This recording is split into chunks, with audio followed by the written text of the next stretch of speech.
नमस्कार साथियों, मैं हूं नारायण पटेल। आपके अपने चैनल पर आज हम यहां पर प्रधानमंत्री यशस्वी छात्रवृत्ति योजना जो कि 2022 में यानी इसी वर्ष शुरू हुई है और उसके आवेदन इस समय चल रहे हैं, इसका मैंने वीडियो पहले भी आपको बना रखा ऑलरेडी। उसी संदर्भ में जो साइंस के आपके 20 प्रश्न आएंगे एनसीईआरटी से, उसमें हम आपको चैप्टर वाइज सारे प्रश्न कराएंगे। आपके पास एक बहुत अच्छा क्वेश्चन बैंक होगा जिससे आप अपनी परीक्षा दे पाएंगे और इस परीक्षा को बहुत आसानी से क्रैक कर पाएंगे। तो आज हम एनसीईआरटी का जो क्लास 9th के लिए आपका एग्ज़ाम होगा उसमें एक चैप्टर है फसल उत्पादन तथा प्रबंधन यानी क्रॉप प्रोडक्शन एंड मैनेजमेंट। उसी से संबंधित आज हम आप लोगों के लिए यहाँ पर जो प्रश्न लेकर के आया हूँ, ये प्रश्न आपके तथ्य के फॉर्म में है।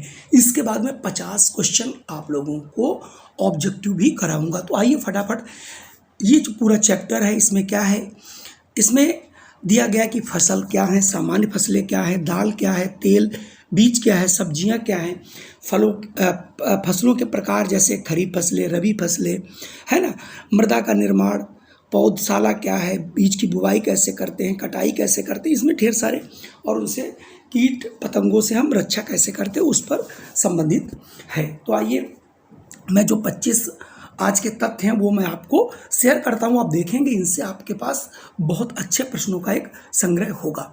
सबसे पहला कि केला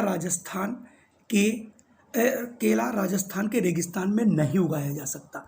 बिल्कुल, आप यहाँ से देखेंगे इस प्रश्न को तो ये बिल्कुल सही बात है कि आप केला जो है वो राजस्थान के जो रेगिस्तान है उसमें नहीं उगा सकते। कभी कभी आता है कि रेगिस्तान में न उगाने वाला पौधा, तो आपको यहाँ से याद रखना है कि वो केला है जिसे हम उगा नहीं सकते।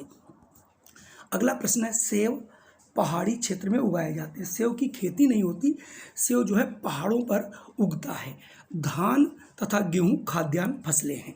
जी हाँ, कभी कभी आता है खाद्यान्न फसल का चुनाव कीजिए, तो गेहूं और धान दोनों में से कोई अगर ऑप्शन में दिया तो ये खाद्यान्न फसलों के रूप में जानी जाती है। अगला आता है फाइबर क्रॉप्स क्या हैं, जूट और कपास, ये तंतु फसलें हैं यानी फाइबर क्रॉप्स हैं। इनको याद रखना वेरी मोस्ट इंपॉर्टेंट प्रश्न है, ये भी वेरी मोस्ट इंपॉर्टेंट प्रश्न है और ये भी। चलिए अगला प्रश्न की बात करें, कॉफ़ी, चाय, रबर तथा नारियल बागवानी फसलें हैं, मतलब इनकी भी खेती नहीं, इनके बाग के बाग होते हैं। कभी कभी आता है बागवानी फसल नहीं है या इनमें से बागवानी फसल ढूंढना, तो आपको याद रखना है चाय है, कॉफ़ी है, रबर है और नारियल, ये सब कैसी हैं, बागवानी वाली फसलें हैं।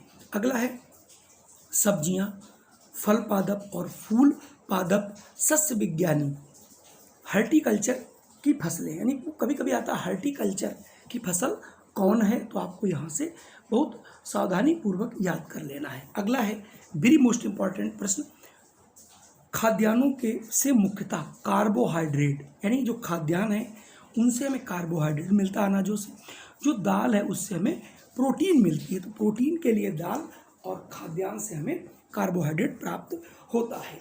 दोनों फसलों के बारे में आता है, खरीफ फसल क्या है और रबी फसल क्या है। तो खरीफ फसल का मुख्य जो उत्पादन होता है वो धान का होता है और रबी फसल जो होती है उसमें गेहूं का उत्पादन होता है। आपसे पूछा जाता है इसमें रबी फसल कौन है, तो जो आपका गेहूं है जो उसके साथ फसलें बोई जाती हैं वो सभी रबी फसल कहलाती हैं, और जो धान के समय बोई जाती हैं वो सब खरीफ फसल कहलाती हैं। दानों को भूसा से अलग करना थ्रेसिंग कहलाता है, कि जो भी फसल तैयार होती है उसको अगर हम जो उसके बीज निकालते हैं उसी प्रोसेस को थ्रेसिंग कहते हैं। गांव के बच्चे से बहुत आसानी से जानते भी हैं और पढ़े भी हैं। बीजों की गुणवत्ता फसल की अधिक उपज में महत्वपूर्ण भूमिका अदा करती है। जी हाँ, जैसा बीज होगा वैसे फसल का उत्पादन होगा, इसीलिए अब प्रचलन हो गया है कि प्रतिवर्ष बीजों को नए यानी बोने का प्रचलन है, कि जो पहले क्या होता था अपने बीजों को हम लोग रखते थे फिर उन्हें बोया करते थे। संकर बीजों का विकास पादप जनन तकनीकी से होता है, यानी संकर हाइब्रिड जितने भी सीड्स हैं इनका जो विकास होता है वो प्लांट ब्रीडिंग टेक्निक से किया जाता है। NPK यानी नाइट्रोजन, फास्फोरस और तो एनपीके उर्वरकों में फसल के मुख्यतः पोषक तत्व नाइट्रोजन, फास्फोरस और पोटेशियम पाए जाते हैं। यानी एनपीके खाद का भी नाम है, यानी जो रासायनिक उर्वरक आते हैं उनकी बात चल रही है। नाइट्रोजन स्थिरीकरण जीवाणु दाल कुल के पौधों की जड़ों में पाए जाते हैं। यानी नाइट्रोजन एकत्र करने के लिए जब हमारा जो यूरिया खाद आता है इसमें 46% नाइट्रोजन होता है।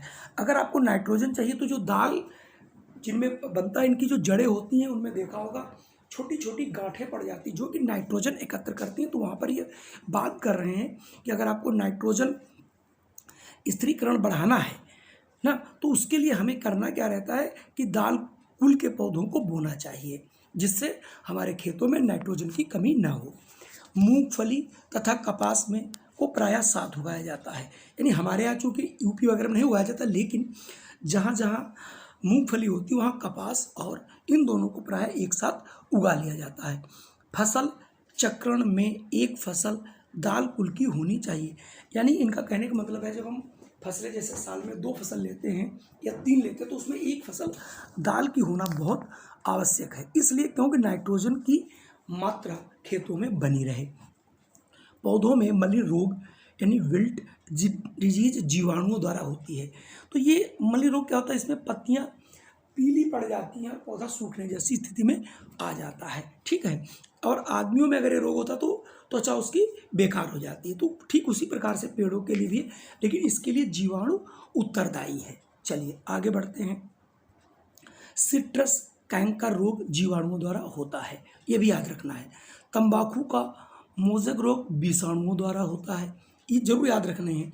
फसल से खरपतवारों का नियंत्रण, यानी जो खरपतवार होता है उनको नष्ट करने के लिए 2,4-D, तो आपको याद रखना 2,4-D से जो है खरपतवारों का नियंत्रण किया जाता है। यानी इसको छिड़काव करने से सूख जाता है।